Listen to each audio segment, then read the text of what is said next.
What's up, Flick Connection? This is Darren, and today I'm going to give you all the best movies coming to Netflix in March 2018.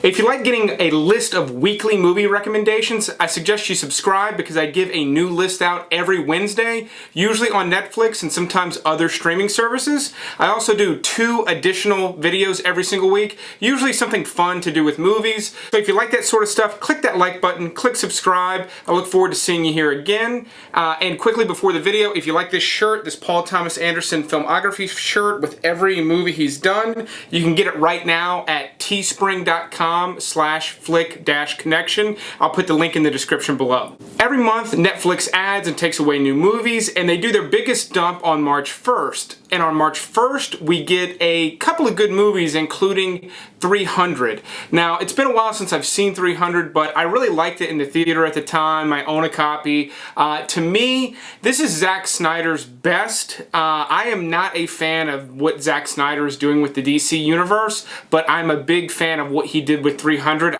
I think he really brought this Frank Miller graphic novel to life on screen. You know, some of the stuff may seem a little cheesy now because it's been parodied so much, but it was pretty killer at the time, and not necessarily cutting edge, but it was new and it was fresh when it came out. So if you watch this movie with that perspective, I think you'll really enjoy it if you somehow thought it was cheesy the first time you saw it. A movie that actually is cheesy and it does a very good job of being that is Beerfest. This is the same crew that got famous for Super Troopers, and we've got Super Troopers 2 coming out soon, so Beerfest would be a good one to watch if you're excited about the Super Troopers sequel. I know I'm excited, even though my expectations are tempered for it. Beerfest, I remember being really funny. It's been a long time since I've seen it, but I've got a group of friends who actually... no, I can't say that. And as good as Beerfest is, as far as comedies go for the month, it's not the best one because we get Ghostbusters 1 and 2. Now, for some reason, Ghostbusters 2 was like the most readily available movie for years. It was on every streaming service. It was on every $5 bin at Walmart and Target. Ghostbusters 1 was really hard to come by. I'm not sure why. So it has been a long time since I watched the original Ghostbusters, so I'm really excited to watch that, and I'll be checking it out the first week of March for sure. Moon is a really fantastic movie. In fact, I'm wondering why they're adding it in early March, because it was one of Duncan Jones's first movies, and it was a big critical success. It stars Sam Rockwell. I don't want to give anything away, but it is about a guy who is basically the sole inhabitant of the moon on a base on the moon.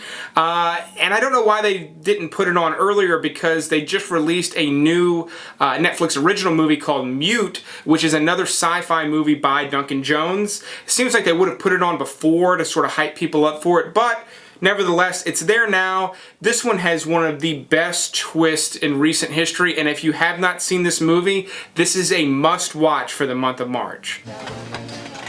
An equal amount of blueberries in each muffin. You know how long that's going to take? I don't care how long it takes. Put an equal amount in each muffin. Another must-watch is Martin Scorsese's Casino. This is one of my favorite movies, but it's not my favorite Scorsese movie. It doesn't beat out Goodfellas or The Departed, in my opinion, but it's close, and it's really fantastic. There was a period where I got really obsessed with this movie, and even though it is over 3 hours, I watched it, you know, a couple of times a week, just because it has got so many great scenes in it. If you were a big fan of The Wolf of Wall Street, Casino is a very similar movie for Scorsese. It's got a very similar tone. It gets darker, it gets grittier than The Wolf of Wall Street did, but as far as just the excess and just some of the scenes with characters that are just really fun and weird in terms of dialogue, Casino has it. In fact, watching The Wolf of Wall Street really reminded me just how much I love this movie. And for horror fans, which I know I got a lot of recent horror subscribers, thank you for subscribing. We get The Descent 1 and 2 added to Netflix on March 1st. If you have not seen these movies, I recommend watching them together. If you don't have time in the same night, they basically work as a pair, so you can watch one, then watch the second. Like every single horror movie ever made, there's always detractors haters out there that say it's not scary. This one will scare you if you let it. If you turn the lights off and you get in the right frame of mind, The Descent is going to scare you. It's critically acclaimed. It's well done. It's a solid flick. Check it out if you have or have not seen it. Jumping ahead to March 8th, I rarely talk about the series since this is Flick Connection and not Series Connection, but Jessica Jones Season 2 starts on March 8th, and I thought I'd mention it just because it is highly, highly anticipated. I really liked the first season. We blew through it pretty quickly here, so I think I'm going to be watching this one pretty quickly as well. But then immediately after that on March 9th, we get another Netflix original movie called The Outsider starring Jared Leto, and it's about a Westerner getting sort of incorporated into the Yakuza. It looks really interesting. It looks really good. I'm a little apprehensive just because of the lack of buzz around this movie. I'm not sure. It's an odd time for it to come out. Announcements about it were late, and that has not been a fantastic sign with Netflix movies, with the exception of The Ritual from last month. I loved that movie. I hope I like The Outsider nearly as much as I liked The Ritual. On the 16th, we get another Netflix original, Benji, which is a remake of the 80s movie. All my fellow 80s kids out there, remember Benji? This is just a remake. It's probably going to be a half-ass remake. If you're an adult without kids, you're probably not going to like this movie from what I've seen, but if you do have kids, it'll be a great way to kind of share this movie with them, and you'll at least have some sort of nostalgia factor, you know, wrapped up in it, but I wouldn't have high expectations for this straight to Netflix Benji remake. And then on the 23rd, we get another Netflix original movie that I am excited about, and that is Game Over Man. And no, this is not a movie about Bill Paxton's character from Aliens. That's it, man. Game over, man. It's game over. It is the first movie from the guys who created Workaholics. All three of them are in this movie. They basically quit the show at season 7, even though it was a hit show. They backed away from it in order to pursue other projects. This is the first one that they've all worked on together. It essentially looks like a comedy version of Die Hard. It looks really funny. If it's close to as good as the show, I'm looking forward to watching it. Hopefully, it's as funny. I'm gonna hold off any sort of criticism or expectations until I actually see it, but if this is a good one, we should be seeing some more Netflix originals from these guys in the future.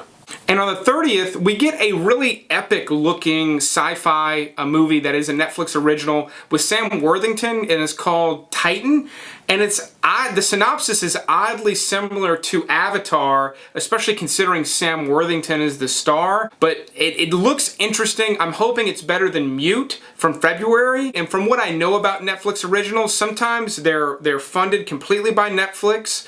They're Netflix projects and they give the creators full creative freedom from what I've seen so far. But other times they just purchase movies that the studios want to dump, that they're not confident in.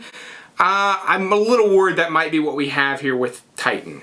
But Netflix makes up for it immediately on the 31st with Let Me In. This is a fantastic little movie about a vampire, and it's actually a remake of a foreign film. It's just the American remake, and it's well done. Now, you will have people, I already can hear you in the comments, the original's better.